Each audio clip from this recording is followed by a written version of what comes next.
Maintenant, propriété chimique des alcènes, particulièrement la propriété chimique de l'éthylène.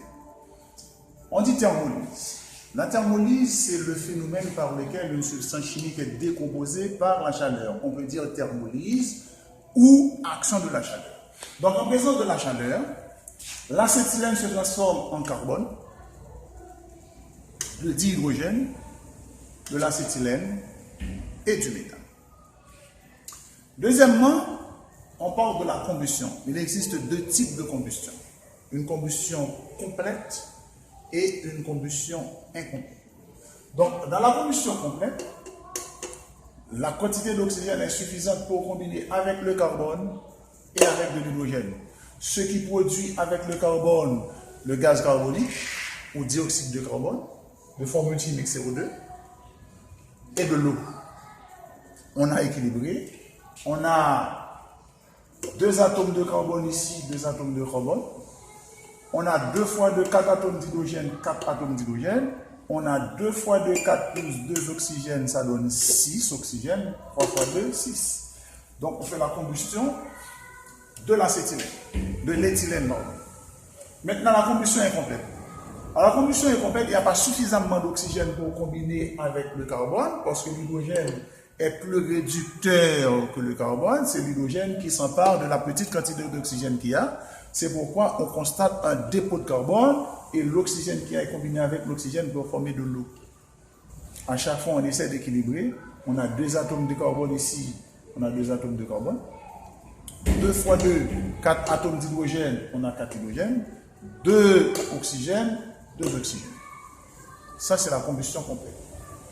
La dernière méthode de destruction, c'est la destruction de l'acétylène par les halogènes à la lumière vive. Donc, on fait la destruction par le chlore, par le dichlore. La destruction par le chlore, on prend l'acétylène, on détruit, l'éthylène, on prend l'éthylène, on détruit l'éthylène par le chlore. Il n'y a aucune possibilité de combinaison directe entre le carbone et le chlore. C'est pourquoi on assiste à un dépôt de carbone, mais il y a possibilité de combinaison entre l'hydrogène et le chlore pour former le gaz chlorhydrique de formule chimique HCl. 2 atomes de carbone, 2 atomes de carbone.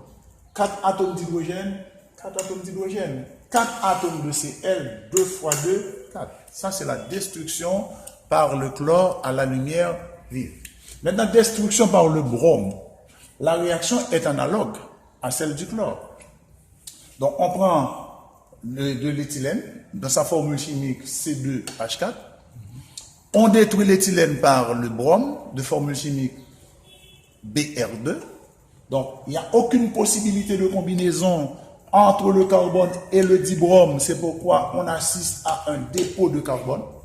Et il y a possibilité de combinaison entre le dihydrogène et le dibrome pour donner le gaz bromhydrique ou acide bromhydrique de formule chimique HBr. Donc on a 2 atomes de carbone, 2 atomes de carbone, 4 atomes d'hydrogène, 4 atomes d'hydrogène et 4 atomes de brome. Donc 2 par 2, ça donne 4 atomes de brome. Il y a après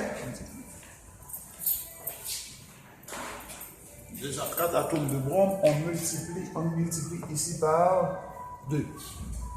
On fait encore la destruction par l'iode. Non, pas destruction par l'iode. Maintenant, on fait la réaction d'addition ou de saturation. On dit généralement la réaction d'addition ou de saturation est la réaction qui permet de modifier la structure de la double liaison en simple liaison. Maintenant, on fait l'addition avec les halogènes. Mais avant d'arriver avec l'addition avec les halogènes, pour l'addition avec les halogènes, il y a 2 règles qu'on doit respecter. Premièrement, il y a la règle de Markov-Nikov. Que dit la règle de Markov-Nikov?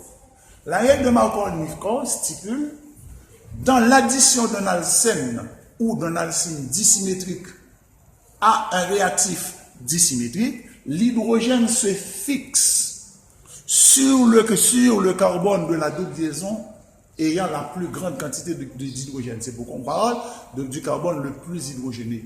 Dans le cas contraire, on assiste à un effet appelé effet de Karash ou la règle anti-Markov-Nikov.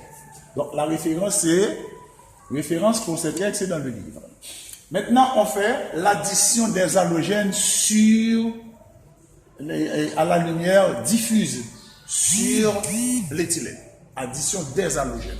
On dit addition du chlore. On peut parler aussi de la chloration de l'éthylène. Donc, on prend de l'éthylène dans sa formule chimique CH2, double liaison CH2, auquel on attribue le chlore dans sa formule de Lewis. Donc, on ajoute un atome de Cl sur le premier groupe CH2 et un autre atome de Cl sur le deuxième groupe de CH2 qui modifie la structure de la simple liaison, double liaison en simple, ce qui donne le CH2Cl. La double liaison est modifiée en simple liaison CH2Cl. Maintenant, on fait l'addition du brome. On dit addition du brome ou bromation. Donc, c'est une réaction qui est analogue à celle du chlore. On prend CH2, double liaison CH2, plus Br. On ajoute un Br sur le premier CH2 et un autre Br sur le deuxième CH2, tout en modifiant la structure de la double en simple. On obtient dans ce cas CH2Br, 5 liaisons CH2Br. On fait l'addition de l'iode qui est encore pareil aux deux précédents. Donc on a CH2, double liaison CH2 plus l'hydrogène dans sa structure de Lewis, ce qui produit le CH2I, le CH2I, donc appelé communément 1,2 le diiodoéthane.